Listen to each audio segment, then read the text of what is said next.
j'aime l'histoire, mais en même temps, l'histoire, je peux l'apprendre par moi-même, tandis que droit, ça va plus me servir. Ben oui, droit, en plus, ils disent comment signer des chèques. Ben, c'est ça. C'est un peu... Moi, je trouve que ça ressemble... Oui, ils disent que c'est droit. Fait que ça fait très juridique, tout ça. Mais je trouve que c'est un peu le nouveau de l'ancêtre des cours... tu sais, économie, je sais pas trop, là. Économie familiale. Ouais, je trouve que c'est un peu l'ancêtre de ça. Pourquoi ils ont pas laissé ça, d'ailleurs? Parce qu'ils sont caves. Non, les gens, là, qui font le système scolaire, là, pourquoi vous nous serviront jamais, mais vous nous enlevez de la cuisine puis de l'économie familiale, genre comment faire le budget. Êtes-vous innocent? Regardez, j'ai 16 ans, je fais cuire des pâtes. Et ça s'arrête là. Je fais des grilled cheese aussi qui sont pas pires. Moi aussi, mon frère dit que mes grilled cheese c'est les meilleurs. Yeah! Bien, vous voyez là, c'est pour des cas comme les miens qu'il faudrait garder ces gars. Non, mais même mes parents, parce qu'eux ils l'ont eu, puis mes parents ils disent. Dans leur temps. Ouais. Mes parents ils ont dit que c'était des cours full de fun. Là. Oui. Genre, ma mère, je pense que mon père a appris à coudre. Ouais, il avait à apprendre à coudre, ouais. Il apprend à cuisiner, il apprend à faire des budgets. Ce qui nous sert à faire des budgets, là. Genre, je sais comment gérer mon argent, je suis pas conne quand Il y a même. un cours qui nous aurait servi puis ils l'ont enlevé, ça n'a pas de bon sens. Le seul cours qui, pour de vrai, nous aurait servi à 100%, Ça. Puis il nous l'enlève, Seigneur, pourquoi? Hop in the range, sitting on 4Gs, riding with the gang. 30 with 40 clear, let the bench hang.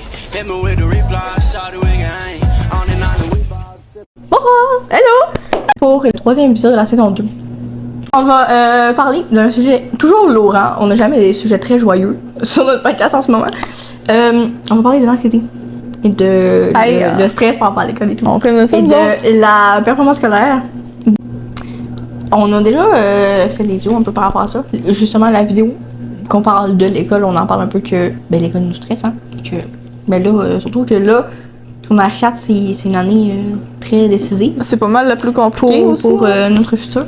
Ben, c'est ça, on a la pression du fait que c'est ce bulletin-là qui va comme être vu par le cégep, nanana. Fait qu'il faut... c'est là qu'il faut performer le plus. Puis c'est pas nécessairement le temps où on a envie de performer le plus non plus, mais c'est ça pareil qu'il faut qu'il arrive pareil.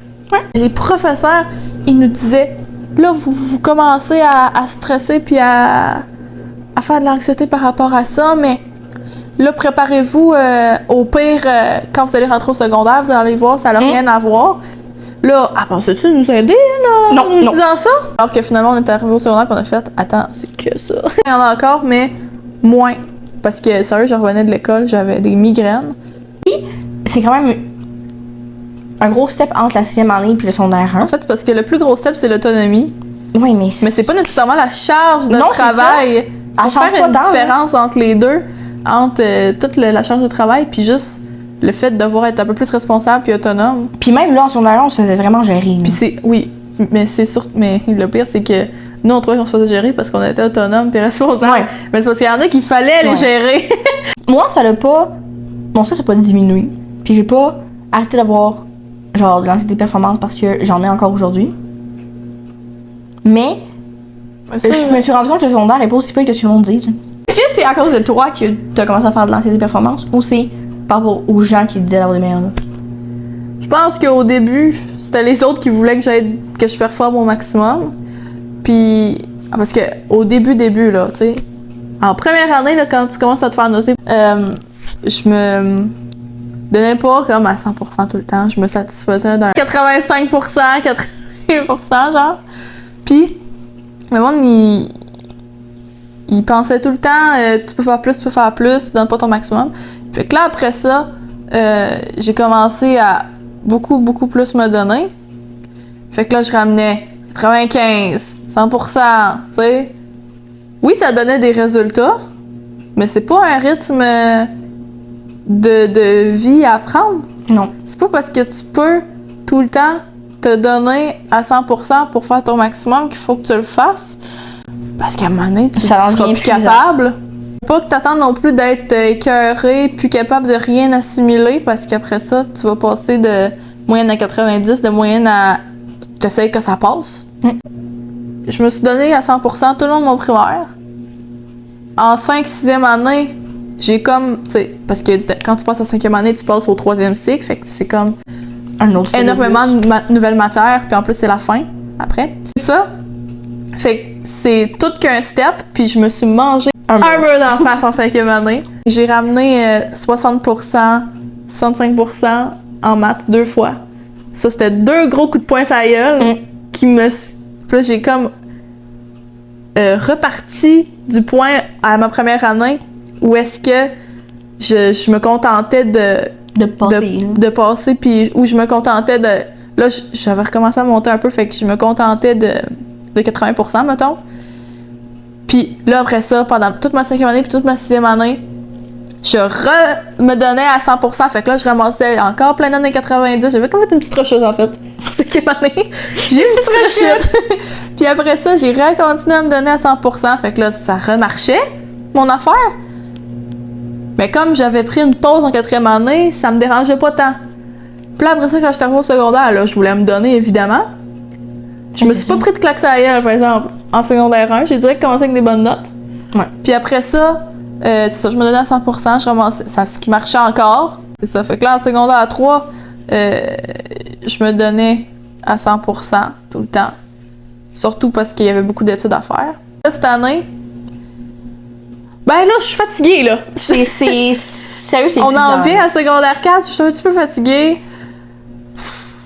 C'est moi qui ai mis la pression parce que personne alentour de moi me disait tu pourrais te forcer et tout. Mais moi, c'est plus les profs qui me disaient non, mais Merly, on sait que t'es plus capable et tout.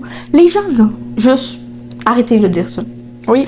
Parce que ça nous met plus de pression que d'autres choses. Ça nous aide même pas de dire.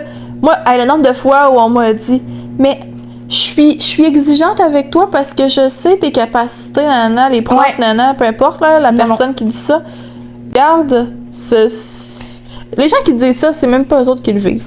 Okay. Laissez-nous gérer qu'on est capable. Puis si, tu sais, nous, on va finir par le remarquer, là, si on voit qu'on s'en va pour couler et tout, on va s'ouvrir les yeux, on le sait. On le sait, là. C'est nos notes, Colin. Ben, c'est ça, puis on sait que si nous, on sait qu'on est capable de mieux puis qu'on veut, à 100%, donner plus, ben on va le faire. Mais comme si c'est des matières qu'on a de la facilité, à un moment donné, moi, je commencerai pas en français à rusher puis écrire des textes chaque jour pour avoir aucune faute à la fin de l'année, là. Non, merci.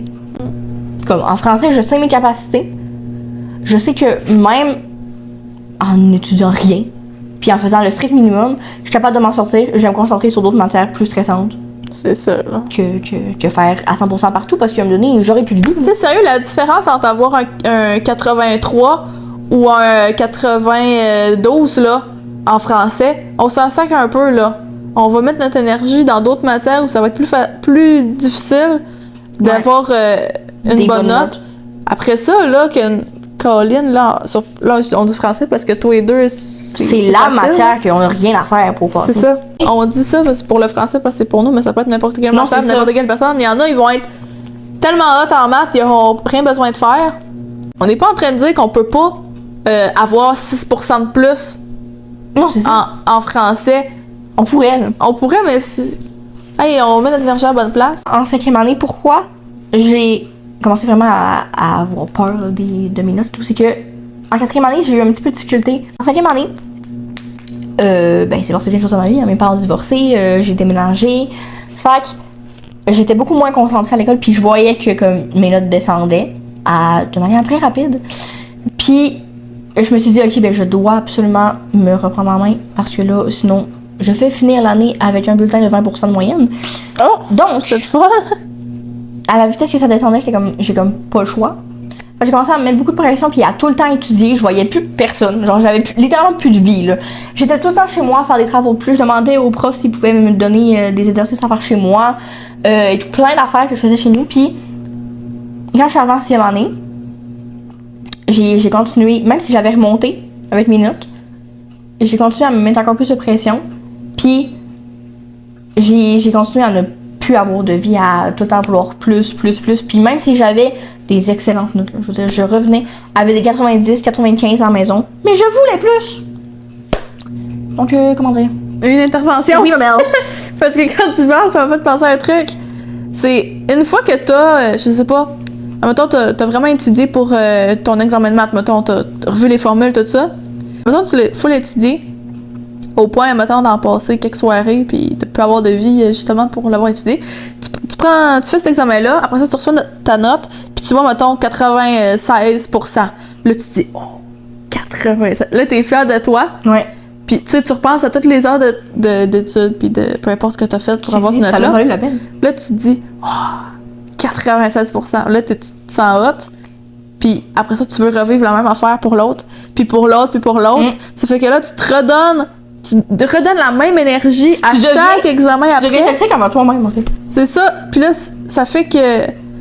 Hey, c'est comme, je veux dire, c'est comme, mettons, là, c'est câble, là, comme exemple, mais je sais pas, quelqu'un qui prend de la drogue pour la première fois, puis il trouve ça super hot, puis que là, il va tout le temps vouloir en revoir. Ben là, Tu deviens addict aux bonnes notes, là. dès que tu vois le sentiment quand tu vois la bonne note, là, puis tu te dis, je l'ai pas, je la mérite, ma note, je me suis fait chier pour l'avoir. Ouais, c'est ça. Là, tu veux tout le après temps ça, faire plus. là, tu te dis, la prochaine fois, là, je vais le faire plus, puis je vais avoir une meilleure note que 96. Puis là, tu vas recommencer. Tu vas dire, un jour, je vais avoir 100.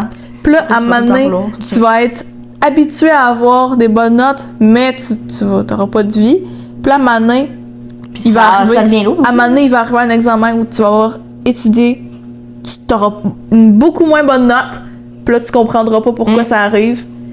Puis là, tu auras encore moins de vie au prochain, parce que tu vas encore tu vas pas remonter et tout. Tu vas dire, comment ça se fait que j'ai juste eu 80%, genre? Puis là, Hey, hein? Tu sais, moi, quand je suis arrivée en sixième année, j'avais des vraiment bonnes notes. Je me suis dit, OK, je vais garder ce train de vie-là. Je vais continuer à ne plus avoir de vie, ne plus voir personne pour étudier. Puis ça l'a fait. Fait qu'à la fin de ma sixième année, j'étais comme vraiment épuisée. Puis là, avec tout ce que les profs nous disaient, ouais, secondaire, c'est pire, j'étais comme, OK, ça y est. Je ne vais même plus manger. Tellement que je vais étudier. Puis là, en arrivant au secondaire, ça m'a un peu soulagée de voir que la charge de travail était pas si pire. En tout cas, contrairement à ce qu'ils nous disaient, c'était rien le secondaire. C'était pas si pire. Puis en secondaire 2, j'ai recommencé à avoir genre de l'anxiété performance quand on est arrivé à faire des cours en ligne. Puis là, je me suis rendu compte que mes notes baissaient parce que à l'école, là, honnêtement, en cours en ligne, ils t'apprennent rien. Puis c'est même... Ben, on dirait qu'ils voulaient pas aussi, là. Mais c'est même pas qu'ils veulent pas, c'est qu'ils savent très bien que les élèves n'écoutent pas. Fait qu'ils t'apprennent rien, mais... Ou ils t'apprennent vraiment un strict minimum qui, ben... Ils te font skipper la matière. Fait que moi, j'étais comme... OK, mais je ne peux pas rester avec des notes aussi basses. Puis quand je dis aussi basses, c'est genre j'avais 80. Fait que c'est pas bas. C'est pas bas, là. Mais comme... Puisque j'étais habituée à avoir des notes vraiment plus hautes, j'étais comme... On dirait que j'arrivais pas à encaisser le fait que 80 soit une bonne note quand même. Fait que... J'étudiais encore plus en cours en ligne, puis même, je veux dire, je faisais mes cours en ligne, je m'arrivais donc assez à quel point on restait après l'école. Genre, on restait, on faisait des devoirs jusqu'à 9 heures. Parce que on voulait à 100% avoir des bonnes notes. Alors que le texte de français, on en a ça passé. Ça n'a aucun sens, là. Je sais même que ça l'a évalué. On passait des soirées complètes encore ensemble à faire nos devoirs, puis on était comme, oh my god, on y arrivera jamais. Imagine demain, le prof, elle va dire ouais, c'est ça. Puis... Finalement, on est revenu à l'école au mois de mai, puis on a vu que... On était cinglés. On a skippé la matière, que personne n'avait fait ça, puis que nous, on réussit à sortir avec des bonnes notes, puis on était comme, OK, fait qu'on est obligé de skipper la matière. On est obligé de skipper la matière pour finalement se rendre compte que nous, toutes les soirées qu'on a perdues à se faire chier, à faire des devoirs, ça servait à rien. Ben, ça servait à rien, parce que, ben, ils nous ont fait skipper à 3 heures la matière parce qu'on était en cours en ligne. Si c'est comme ça, là, je voyais que, tu sais, ça revenait à la normale, qu'on allait finir par un jour ne plus être confiné.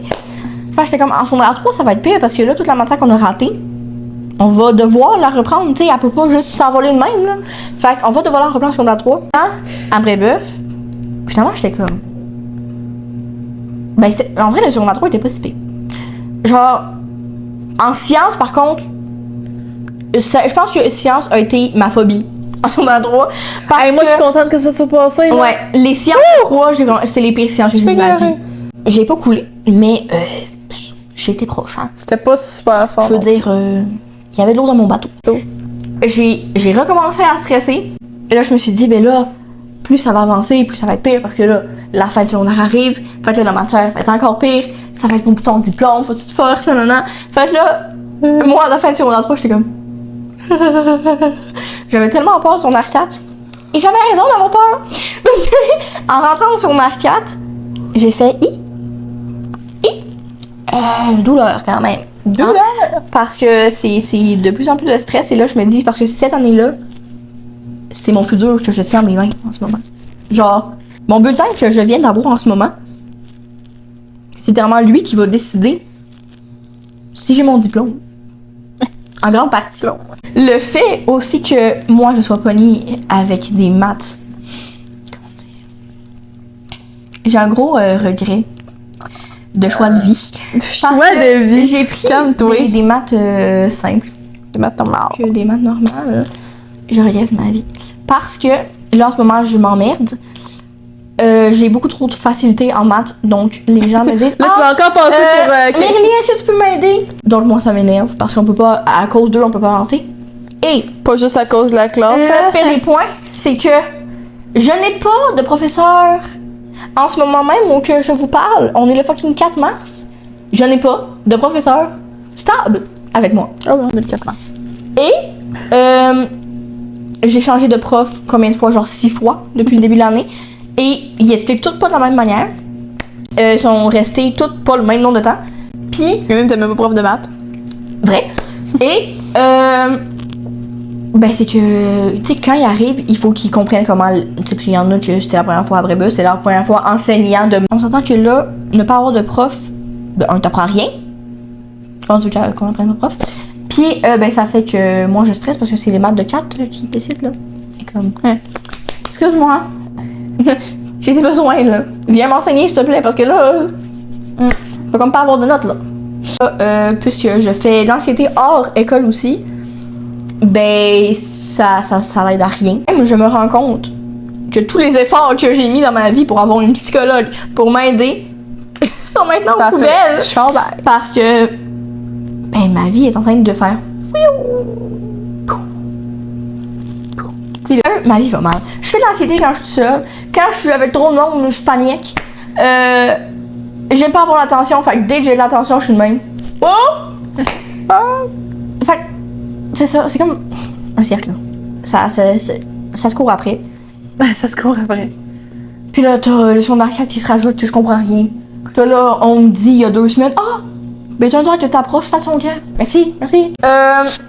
Arrêtez de dire à vos enfants que vous savez qu'ils sont capables de faire mieux parce que c'est ce qui nous fait stresser encore plus. Donc, juste être là pour ces enfants, puis si on a de la misère à les aider, c'est ça, sinon, les laisser faire. C'est leur avenir aussi. Laisser faire ces enfants, c'est bien. Anyway, faut qu'ils apprennent de leurs erreurs. Ben, c'est ça. Pouvoir savoir que faut pas leur faire. Puis, tu sais, des fois, faut goûter au négatif pour pas avoir envie que ça se reproduise. Ça. Puis des fois, il faut rester un peu dans une passe moins bien pour comme ça nous donne la vie nous donne un coup de pied dans le cul elle-même. C'est ce qui conclut cette vidéo sur l'anxiété de performance et le stress en général par rapport à l'école et dans la vie de tous les jours. Vous pouvez liker la vidéo puis la commenter et vous abonner. On se revoit au prochain épisode. Bye! Rise and shine. Comme Kylie. Il y a du monde qui paye pour qu'à la en fin fait, une c'est que- vidéo de ça. En fait, c'est qu'elle est payée, elle peut pas se dire gratuitement. Oui, c'est ça. Elle a pas ça. Hey, Non, c'était drôle. qu'elle a l'air réveillée, Stormy tout seul. Stormy, you look like mommy, baby!